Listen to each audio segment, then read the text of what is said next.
Vamos abrir nossos boletins e vamos ler esse texto, 2 Coríntios, capítulo 12, versículo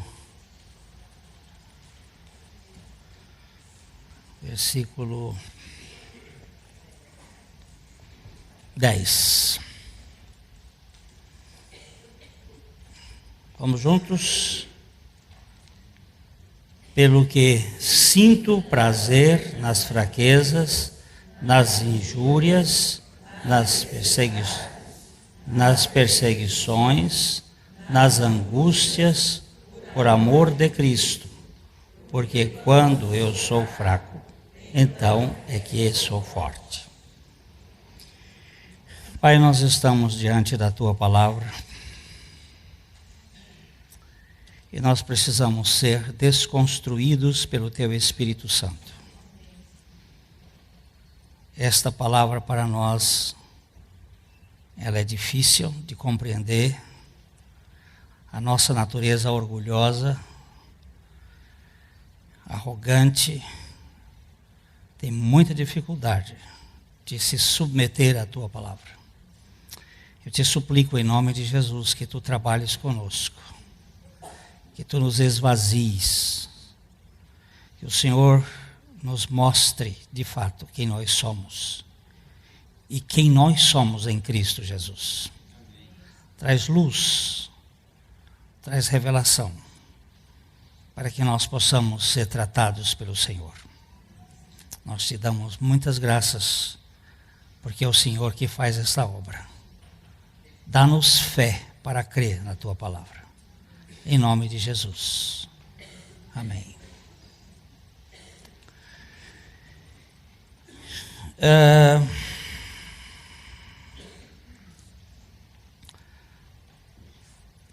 Sinto o quê? Esquisito, não é? Vocês não acham que é esquisito? Sinto prazer.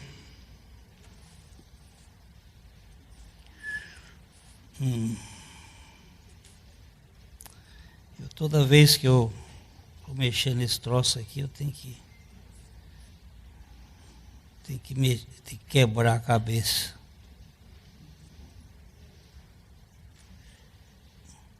Mas um dia eu aprendo.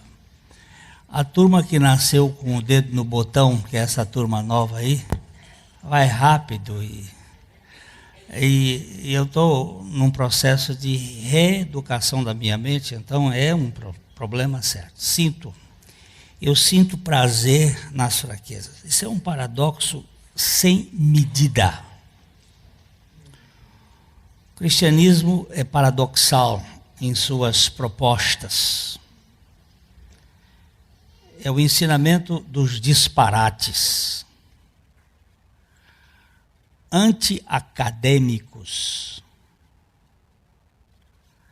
É uma sugestão aos absurdos. Como alguém pode se deleitar, ter prazer, sentir-se alegre,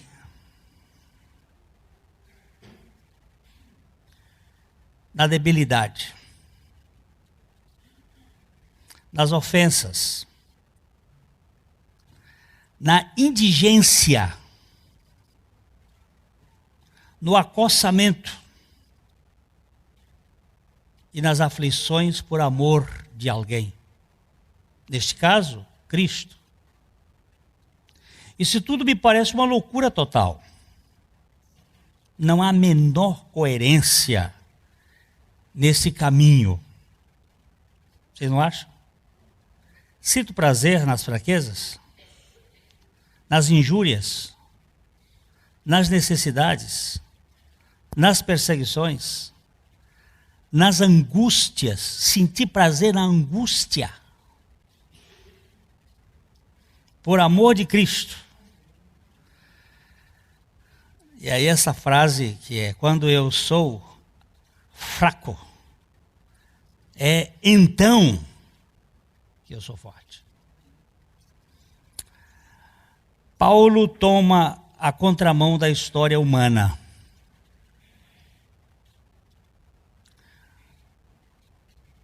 Na via do pecado, o encanto encontra-se na força, no elogio, na abastança, na tolerância, no consolo. Parece que essa é a estrada que devemos percorrer. Mas ele propõe outra trilha sem qualquer lógica. Sem qualquer lógica para minha mente formada sobre os auspícios da Academia de Platão. As 5 musas platônicas: astronomia, filosofia, matemática, música e legislação, era o centro do conhecimento. Eles investiam tudo. Você sabe que música é física.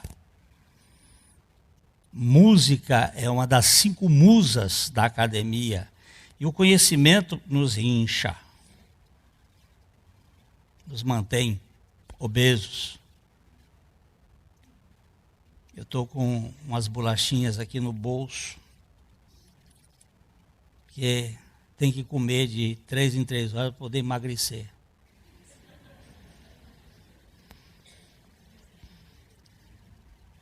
Engraçado isso. Você tem que comer mais vezes para poder emagrecer. Porque o organismo precisa estar trabalhando. A gente come 3 vezes só e come muito, come desequilibrado. Então, mas o pior de tudo é a obesidade acadêmica.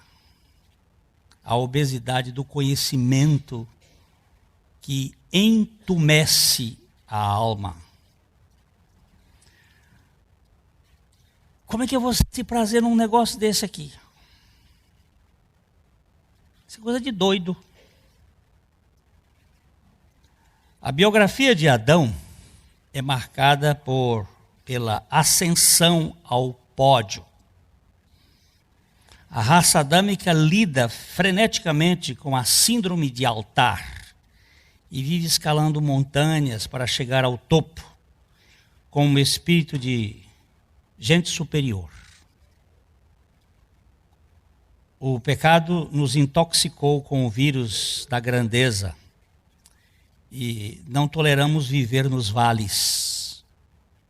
Desde a Torre de Babel até aos astronautas no espaço sideral, todos nós sofremos com essa mania de elevação e de importância. Como é difícil a gente viver sem ser reconhecido. Como é difícil. Até os monges do deserto, que fugiam das aparências, acabaram ficando em exposição pública. Alguns deles ficaram colocados dentro de um poste, amarrados num poste, para não dormir, ficar em pé. Um deles ficou 27 anos assim, no sol e na chuva, no frio e no calor, sem tomar banho. Mas era uma exposição nós vamos tratar um pouquinho de humilhação para chamar a atenção. O perigo que o pecado trouxe em nós. Como é difícil você viver longe da apreciação dos outros. No contexto, o apóstolo havia subido até o 3º céu. Parece que ninguém havia subido tão alto quanto ele. Ser singular é um risco sem tamanho. Quem quer ser o melhor sofre demais com a competição. Tudo indica que Paulo era o único nessa escalada sem limites e agora estava em perigo sério. Quanto mais alto, maior é o tombo. Alguns acreditam que Elias e Enoque tivessem subido mais alto porque foram arrebatados à presença do Senhor. Mas que tenha ido e voltado, Paulo parece que era o único. João, posteriormente, talvez tenha tido uma experiência semelhante porque ele foi arrebatado no dia do Senhor e esteve lá em cima. Mas parece que nesta ocasião, Paulo tinha sido o único que chegou a essa dimensão. E quem é grande, a queda é maior. Foi aí que Deus interferiu com tamanha graça na vida de Paulo. Enviou, da parte de Satanás, um espinho na carne do superapóstolo ameaçado de se exaltar. Ele precisava ser quebrantado de verdade. No reino da graça, ninguém pode se considerar melhor, maior ou mais ilustre do que os outros, ou mais ilustre do que os outros.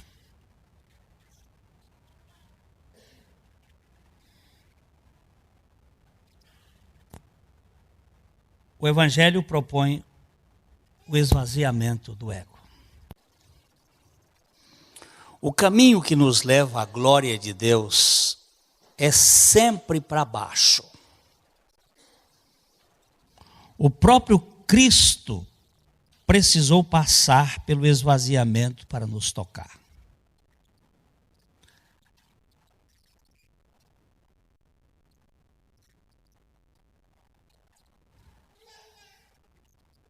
Paulo não entendeu a princípio o método olímpico de Deus, isto é, as Olimpíadas Celestiais. Por isso orou 3 vezes, requerendo a extinção do espinho. Vamos ler juntos 2 Coríntios 12, 9.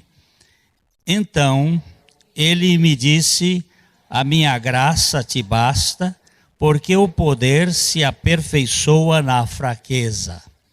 De boa vontade, pois, mais me gloriarei nas fraquezas, para que sobre mim repouse o poder de Deus. Presta atenção aqui numa coisa. Por que Deus chamou Satanás para fazer um trabalho na vida de Paulo? Porque o mensageiro era de Satanás, mas o propósito era de Deus. Por que o propósito era de Deus? Para que ele não se exaltasse. Qual é o grande problema do pecado? É a autoexaltação. Ou a necessidade que nós temos de notoriedade, de reconhecimento. O Monte Olimpos é o monte mais alto da Grécia. E é de lá da Grécia que vem toda a nossa metodologia de ensino para este mundo. Nós temos 4 governos na estátua de Nabucodonosor. A cabeça de ouro, representando o pensamento babilônico. A Babilônia, tipologicamente, representa a religião. É o ouro, é a divindade. O peito de prata, que representou os governos medo-persa, tem a ver com a força dos relacionamentos, da governabilidade ajeitada, negociada. O bronze, que era as pernas, a pelvis, é a educação, a instrução, o conhecimento. Lembre-se que Olimpos estava na Macedônia. Da Macedônia veio Alexandre o Grande. Alexandre foi o responsável pela distribuição da educação pelo mundo, inclusive foi ele, e foi por meio dele que hoje nós temos a língua hebraica restaurada. Porque quando ele mandou que os 70 filósofos ou estudiosos ou escribas traduzissem o Velho Testamento do hebraico para o grego, que é chamada de tradução da Septuaginta, estes homens fizeram uma coisa muito interessante, porque a língua hebraica não tem vogal, só tem consoante. E eles criaram uns símbolos que posteriormente, só agora, do século XIX, foram úteis para a restauração da fonologia da língua hebraica. Porque uma língua que não tem vogal, só tem consoante, como é que você vai saber? Ela era uma língua falada e tinha que ser passada de tradição. Então aqueles sábios da região de Massora fizeram alguns símbolos que são chamados de símbolos massoréticos. Estou certo, professor? Estou com um professor de hebraico ali, então eu tenho que ter cuidado no que eu estou dizendo. E estes símbolos massoréticos foram ajudados muito depois na restauração.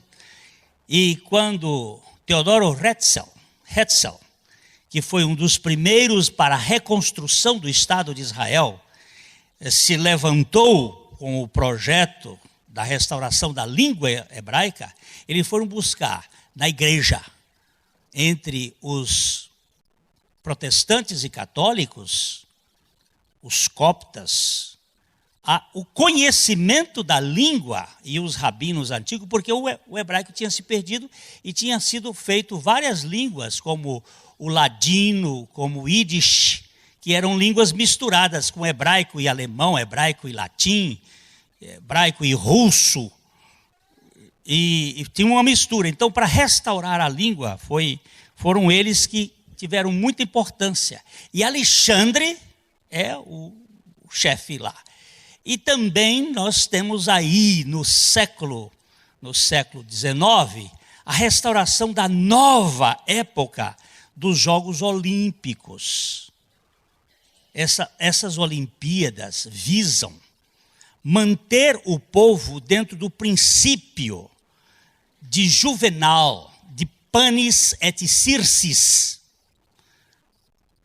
Então todas as confederações de futebol, de voleibol, de basquetebol, de futebol americano, de todos os jogos que estão hoje no mundo, foram criados a partir de 1860, com o objetivo de manter o povo iludido com a nonice do nonada.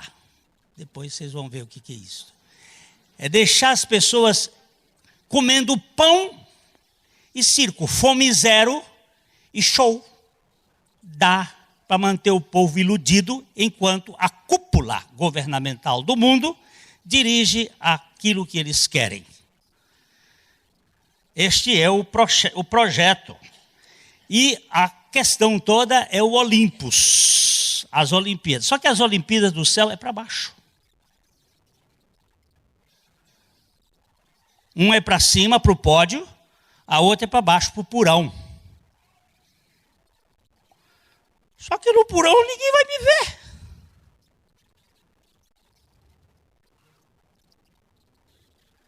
Quem é que vai me ver no porão? E porão lá alguns que não vão ser vistos nunca mais. E aí vem a crise. E esse Paulo vem com essa história de fraqueza, de fraqueza. Ele queria a ausência do sofrimento, mas sem dor não há quebrantamento. O pecado nos tornou montesinos e pretendentes ao auge na escala social. Nós buscamos, talvez até inconscientemente, a notoriedade, temos muita dificuldade com o anonimato, a obscuridade, o ostracismo, a ausência de reconhecimento. Nós temos muita dificuldade. Eu não sei se vocês têm, mas eu tenho. Um nanico me perguntou certa vez: você me viu na coluna social? Olha só, saiu da coluna social e vai perguntar ao outro: você me viu na coluna social? Há muitos que pagam aos cronistas para serem anunciados e fotografados. Outros não procedem assim, embora ambicionem uma cadeira no parlamento, um título de nobreza, um diploma de mestre, uma presidência num sindicato, ou até ser síndico de um prédio. Eu vou depois ler uma coisa engraçada. Eu acho que à noite eu vou ler um político angolano escreveu uma coisa, disse: eu estou cansado de ficar nessa perrenga com os egos. Ego de gente que quer ser secretário do coral da igreja. É uma coisa assim, é uma coisa doentia, é uma coisa só para ter um título, uma coisa. Quem é você? Nós estávamos olhando um homem lá nos Estados Unidos, que é dono de uma firma que tem 240 mil funcionários. 240 mil funcionários, é uma cidade maior do que Cascavel. Ele é o porteiro da igreja. Não que ele contasse isso, quem contava foram as pessoas que o trabalho dele é ajudar aos sofredores. Foi ele quem financiou a nossa ida para os Estados Unidos, mas nós não soubemos da boca dele.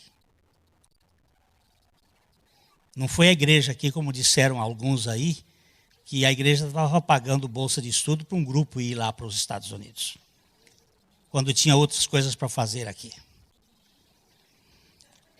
Cada um pagou sua passagem e ele pagou todo o curso lá para a gente poder ter desenvolvimento e conhecer que Deus trabalha por trás dos panos. J. Blanchard disse que a maioria de nós tem um apetite exageradamente grande por louvor. Queremos ser apreciados nas entrelinhas, enquanto nosso orgulho muitas vezes vem disfarçado de humildade. O maior perigo da fé cristã é a arrogância vestida de trapos. Daí Blanchard acrescentar: Deus pensa mais no homem que pensa menos em si. Aliás, ele nem mesmo pensa em si, uma vez que já morreu com Cristo. Deixa eu dizer uma coisa. Eu quero abrir coração cada vez. Eu luto com a ideia do elogio. Às vezes, quando eu faço uma mensagem, eu quero que minha mulher me faça uma apreciação. Eu sei que ela é uma das pessoas mais honestas comigo. E quando ela não gosta, não gosta. E diz. Tem muita gente que não gosta, mas não diz. E quando gosta, eu fico todo cheio. Eu sei que ela gostou e eu fico... E eu disse: Senhor, eu não verbalizo, mas eu digo cá no meu coração que eu estou esperando. Eu não digo, eu não mostro, porque o orgulhoso pior não é aquele que demonstra, é aquele que mostra que é humilde, mas que no fundo é um arrogante. E a coisa é muito séria. Por isso que eu vejo Paulo aqui, dizendo, eu sinto prazer.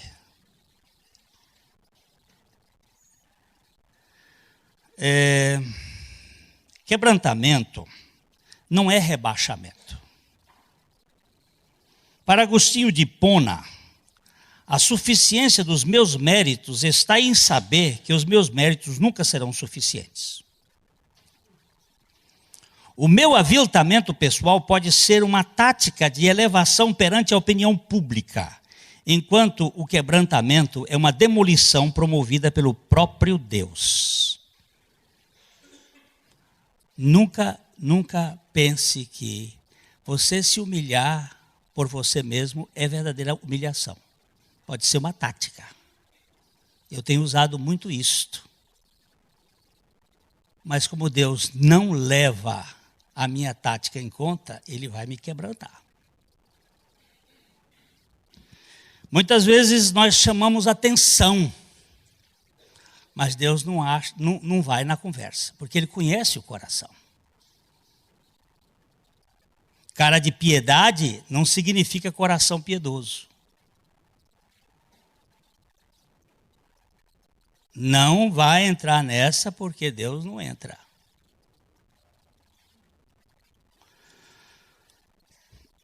O Senhor precisava quebrar o apóstolo Paulo e mantê-lo quebrado até o fim.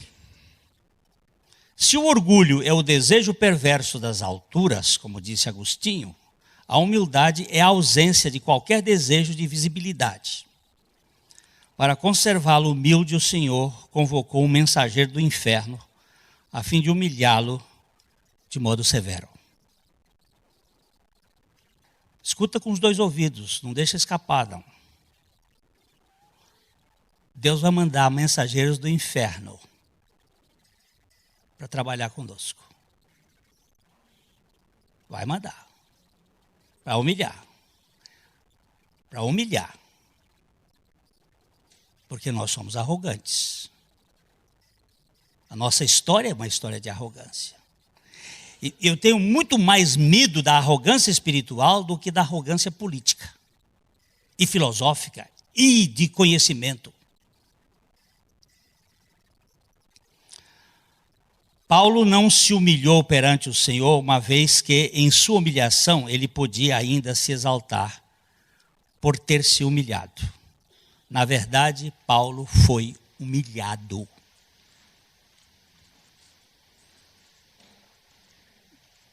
Deus muitas vezes vai nos levar ao ringue, à lona. Ele providencia isto. Quem foi que fez isso? Fui eu que fiz. Quando Israel foi rachado no meio e estavam dizendo que foi Roboão que fez isto, o profeta se levantou e disse, não fui eu, o Senhor, que fiz isto. Fui eu que fiz isto. Irmãos, o meu irmão Gilberto Franzói, ele está escrevendo um artigo que eu estou muito ansioso para lê-lo. Porque há uns dias atrás ele ouviu uma psicóloga novinha dizer uma coisa de filósofa. Ela, na televisão, num programa Bom Dia Paraná, bem cedo, ela falou sobre a cultura da tristeza. Que nós fomos criados para manter-nos tristes, para chamar a atenção, para que as pessoas nos toquem. Então, como é que você vai? Mais ou menos. Isso é uma forma de você gritar, porque nós, desde pequenininho, quando a criança cai, todo mundo corre. Quando ela chora, todo mundo corre. Quando faz uma coisa feia, ruim, quando está alegre, ninguém se importa com ela.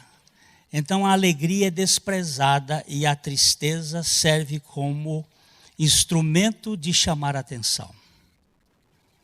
E ela tratando sobre celebrar a alegria, porque você vai viver melhor. Você fica com essa cara aí de caju murcho. Para quê? Chega em casa cansado, mas pode ser cansado e alegre, mas chega em casa com aquela cara, como é que vai? O dia hoje foi horrível. Aí o outro chega e mete a mão. Se chegar dizendo assim, olha, foi maravilhoso o dia, ninguém dá atenção para você. Então, a cultura de chamar a atenção, fica com essa cara desgraçada, chamando atenção para quê? Se Jesus já lhe aceitou. Cara, o que eu estou fazendo na vida? Mantendo essa doença? Por quê? Por quê? Ou então vai tomar remédio logo, cara. Tem remédio para distimia, tem remédio para depressão. Se não tem, quando eu uso óculos, porque eu não posso ficar sem ele. É muleta. Às vezes nem preciso tomar apraz. Para viver mais aprazivelmente. Jesus disse certa vez, em Lucas 11, há um grande risco na humildade patrocinada pela própria pessoa humilde, que se humilha. Muitos acabam se vangloriando de sua aparente modéstia. Por outro lado, a humilhação, quando vem na voz passiva, isto é, quando somos humilhados, raramente aceitamos como benéfica. Nunca achamos justa a humilhação, mas é aqui que se encontra a legítima escola de aprovação dos discípulos de Cristo. Não é na academia, não. É no porão. É no esquecimento.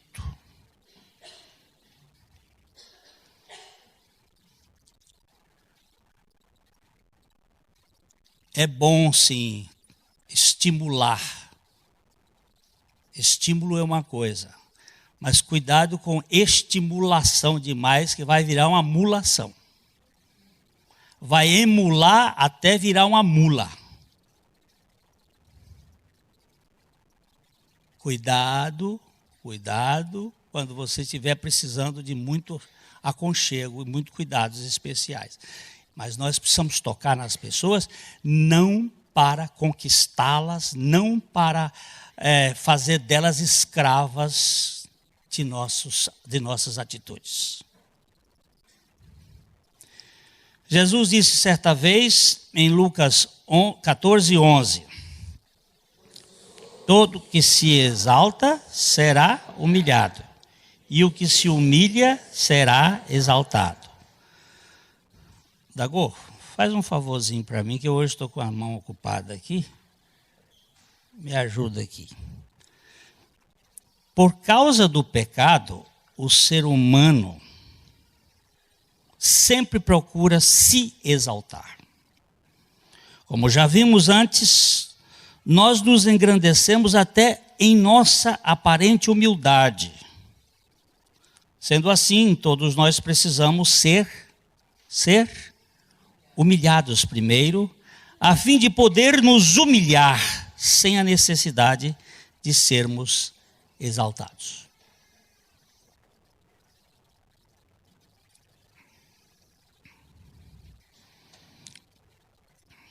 No dia da inauguração daquela capela do acampamento Canaã, eu vi uma oração paradoxal. Eu agradeço, Senhor, da minha humildade.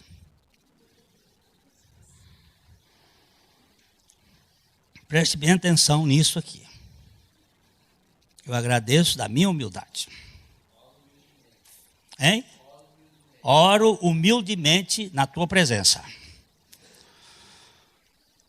Senhor, tem misericórdia de mim. Só os humilhados por Cristo crucificado podem se humilhar de fato diante do Senhor. Sem a humilhação patrocinada pelo Todo-Poderoso, não haverá humildade legítima no coração. Muitos de nós falamos de uma mensagem correta sobre o prisma da humildade sem um espírito verdadeiramente humilde. Eu fico pensando aqui em Harry Suso, aquele homem de Deus da Alemanha, que uma mulher chegou no meio de uma reunião onde ele estava, entregou uma criança, botou a criança nos braços dele e disse assim: toma aqui o fruto do seu pecado.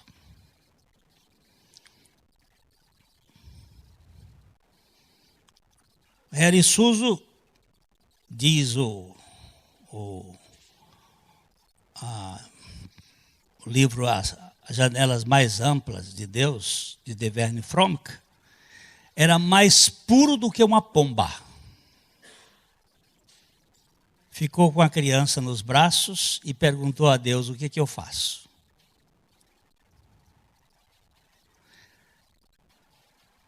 A notícia logo se espalhou por todo o condado. Então este homem santo de Deus,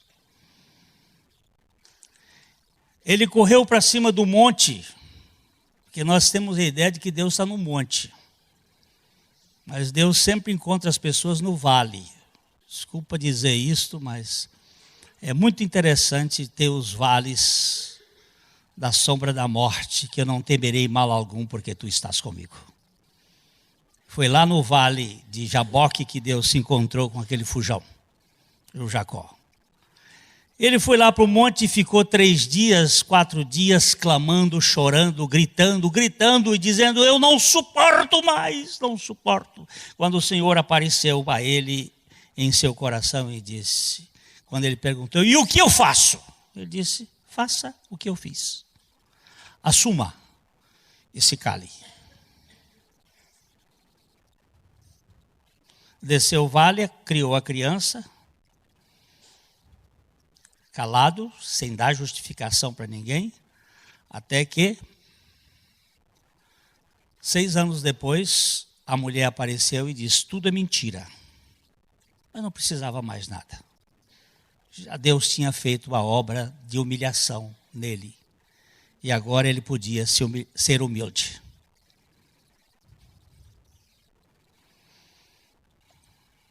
Eu me defendo demais, eu não sei se vocês se defendem. Eu tento sempre apresentar uma boa imagem perante o público. A lição do quebrantamento no cristianismo, o quebrantamento no Evangelho da Graça. Agostinho, estou ficando mais velho ainda e vou precisando de vocês. Não é Alzheimer ainda não. Agostinho disse também que a humildade é a virtude cristã, que aquele que a tem não sabe que a tem de verdade, pois no dia que ele souber que a tem, vai se orgulhar de sua humildade. Vangloriar-se da sua humildade é uma contradição de termos. Então, de quem é a humildade expressa na vida do cristão? Com certeza não é dele mesmo. Se for dele, mesmo cristão como Paulo estava em perigo de se exaltar com a grandeza das revelações. A lição de quebrantamento no cristianismo é nesta ordem. Nós sempre nos exaltamos. Nós sempre nos exaltamos. Nós nos glorificamos até nos atributos do Senhor, como acontece no caso da humildade. Esta é uma qualidade essencial de Cristo e nunca do cristão. Por isso que ele diz: aprendei de mim que sou manso e humilde de coração. Ele não disse: aprendei comigo. Pastor Uzá, lá no Piauí, um velho presbiteriano, ele me chegou depois que eu preguei em Teresina a mensagem em cima desse texto, e eu disse: aprendei comigo, Jesus, aprendei comigo. Ele chegou para mim e disse: vem cá, filho, você pode aprender comigo e depois desaprender, mas se você aprender de mim, você não vai desaprender nunca mais, porque aquilo vai ser transmitido de mim para ti. Aí ele foi me dar uma aula do grego e disse: ô pastor, obrigado, que eu nunca mais vou dizer aprender comigo. É aprender de mim. É uma transfusão de sangue. O meu irmão uma vez foi fazer uma cirurgia no interior do Piauí. Sem recursos. Ele fez mais ou menos assim: que sangue você tem? É O positivo, então serve para tudo. Pegou o outro, que ele não sabia que sangue tinha, enfiou a veia do outro meu irmão neste e fez a cirurgia no outro, com o sangue correndo de um para o outro. Coisa de doido. Mas era para salvar, e não tinha recurso nenhum.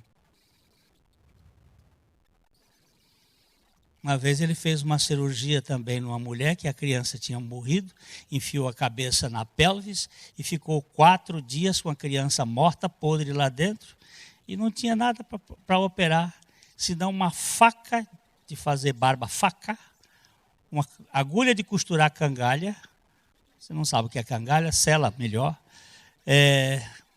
meio litro de cachaça, 2 lenços, sem anestesia.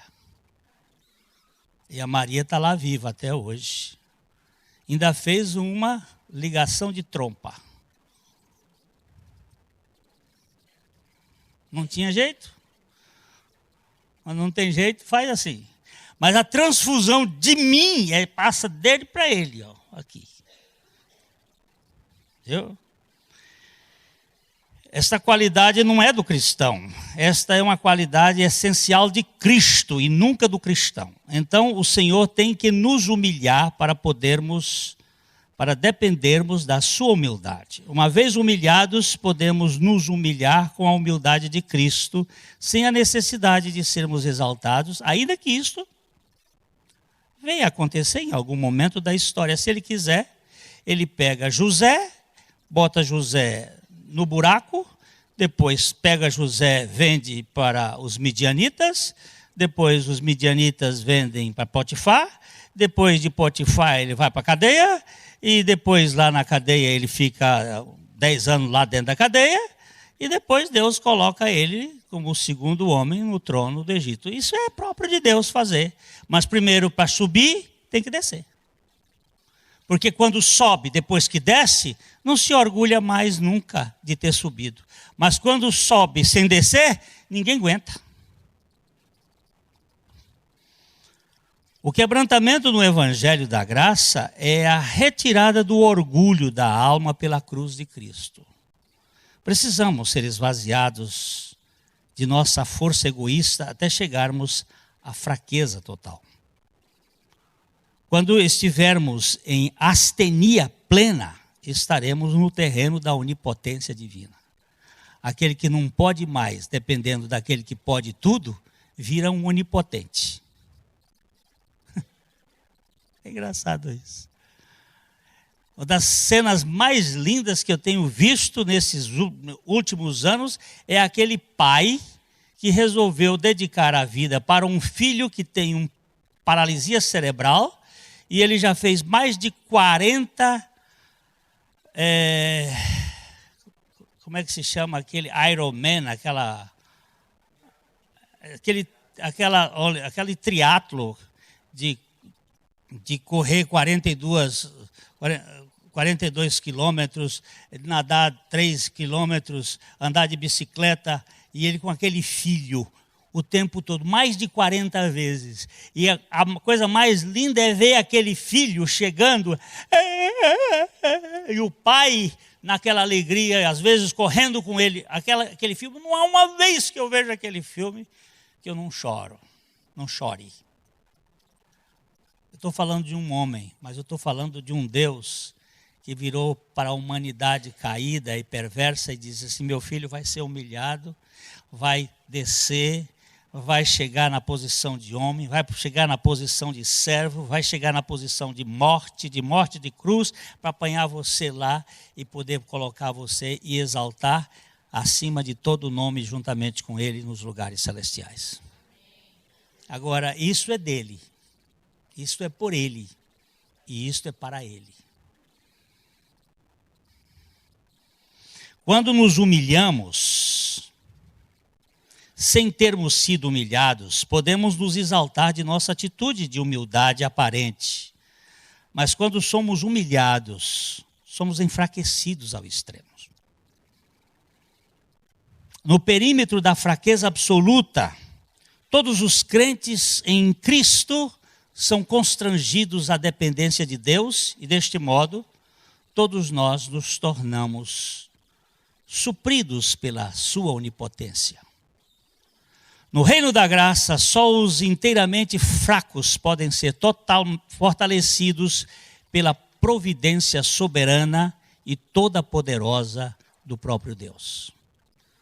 Fraqueza total, a dependência da onipotência de Deus é certeza. Eu costumo dizer assim, eu sou filho do, como é aquele homem mais rico hoje? Aquele mexicano lá, o Carlos Link. Aí eu sou filho dele. Imagina, eu sou o único filho dele. Sou filho legítimo, único filho dele. Me põe aí nessa posição. Mas muito arrogante, muito orgulhoso. E aí eu monto uma empresa. E a minha empresa fale. Aí ele chega para mim e diz assim, meu filho, deixa eu injetar um dinheiro aqui na sua empresa. Não quero. Se o senhor se fez, eu me faço.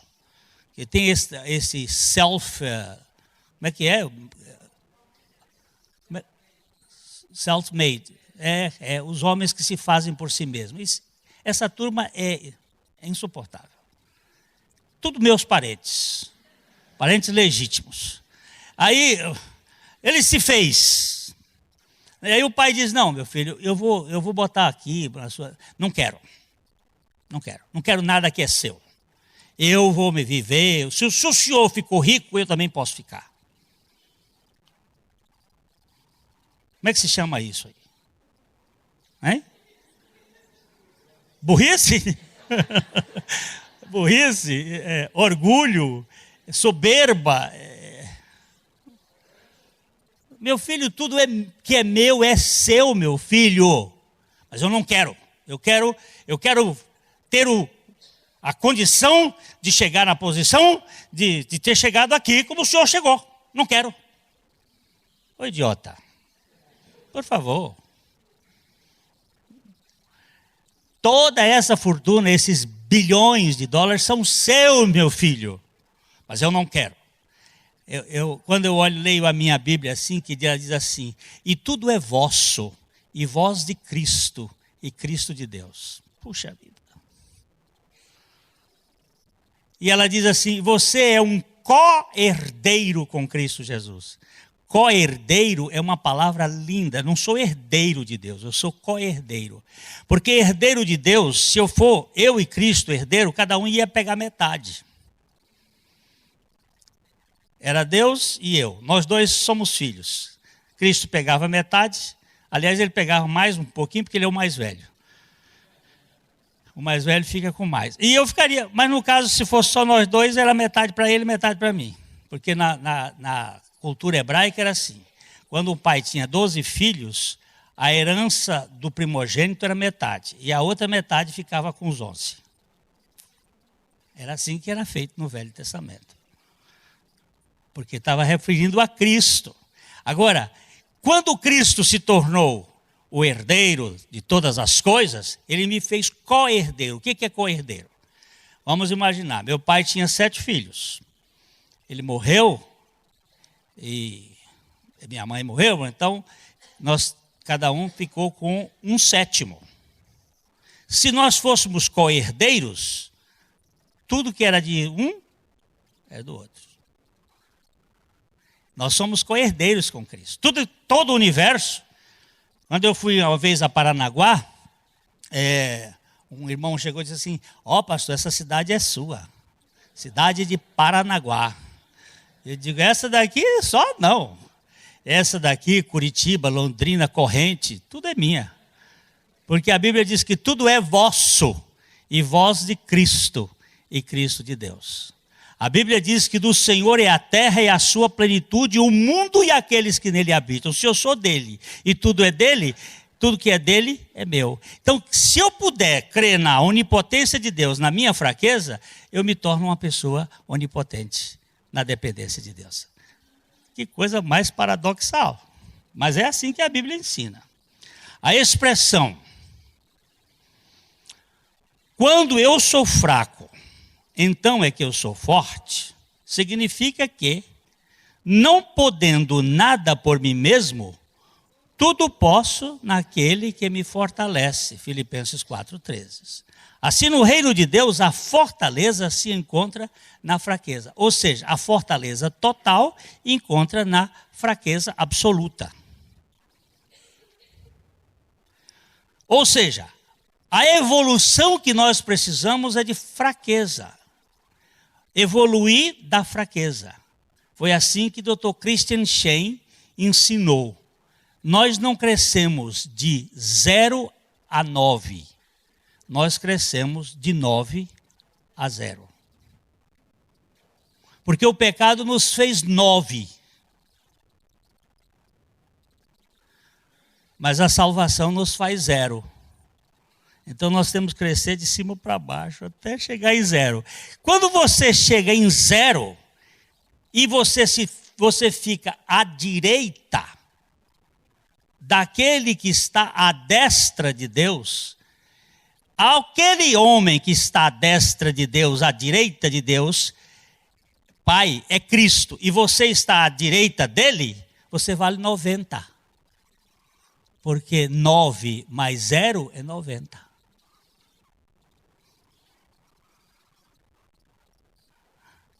E aí todo o seu valor vai aumentando cada vez mais que você evolui em 0. Se você virar 2 zeros, Cristo vale 900 e ele vivendo em você, você vai ser 900. Ou seja, a nossa evolução toda é evolução em 0.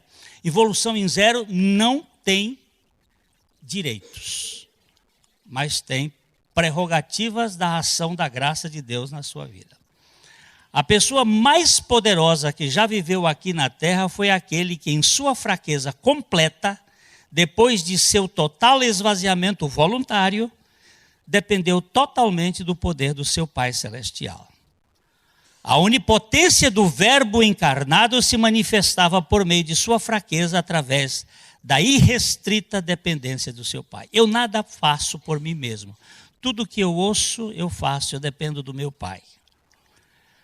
Fraco não é aquele que lhe falta qualquer força física, mas aquele que, mesmo tendo muita força, abdicou-se dela para depender apenas do poder de Deus. Tinha todo o poder, mas agora joguei tudo isso fora por causa da sublimidade do conhecimento de Cristo. Um dos nossos pastores falou que Deus lhe deu uma mensagem para transmitir à igreja sobre o arrependimento da bondade. E eu estou ansioso para receber essa palavra do Senhor através desse vaso. Porque arrependimento da maldade é uma coisa muito aceitável pela nossa lógica. Mas arrependimento de nossa bondade, egoísta e possessiva. A fortificação da fé cristã encontra-se na dependência divina. Essa dependência da divindade está vinculada à fraqueza humana. A fraqueza da pessoa permanece atrelada à humilhação promovida pelo trono da graça. Quando somos humilhados, nos tornamos fracos e, consequentemente, dependentes do poder absoluto de Deus. Ser humilhado é a bênção que nos leva à fraqueza.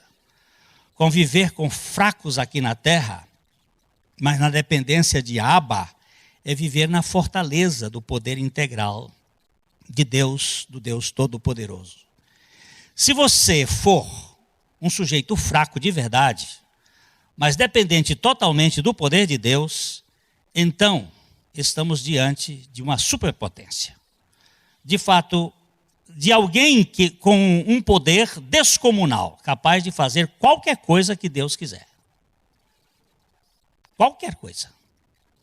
Você pode pedir qualquer coisa ao Pai que Ele fará, desde que você dependa totalmente dEle. Uma pessoa totalmente fraca, mas dependente completamente de Deus, acaba se tornando em um ser que pode tudo aqui na terra. A nossa real fraqueza, sob a promoção absoluta de Deus, se constitui na mostra da onipotência divina, na impotência humana. Se nós dependermos totalmente de Deus, se eu, filho do link lá, sou dependente totalmente dele, todo o dinheiro dele está à minha disposição. Dos homens é mais difícil, mas em Deus não. O nosso modelo existencial é Cristo, do começo ao fim. Uma vez que nós morremos e ressuscitamos juntamente com Ele, toda a nossa história depende desta vida compartilhada, que segundo Coríntios 13:4 nos diz, porque, de fato, foi crucificado em fraqueza, contudo, vive pelo poder de Deus. Porque nós também somos fracos nele, mas viveremos com ele, para vós outros, pelo poder de Deus. Que coisa mais preciosa. Ele se tornou fraco e dependeu do poder do Pai. E nós nos tornamos fracos nele, para que o poder dele se manifeste na nossa fraqueza. Qual é o problema que nós enfrentamos? O problema que nós enfrentamos é o problema de nossa absoluta necessidade de poder de nós mesmos. Que Deus nos dê graça a dependermos somente dele. Amém. A mensagem que você acabou de assistir faz parte do Ministério de Comunicação Palavra da Cruz. Temos um grande acervo de estudos bíblicos em áudio e vídeo. Distribuímos também, gratuitamente, o jornal mensal Palavra da Cruz. Entre em contato conosco pelo fone fax 0 operadora 43 3322 3037 ou pelo e-mail com@palavradacruz.com.br.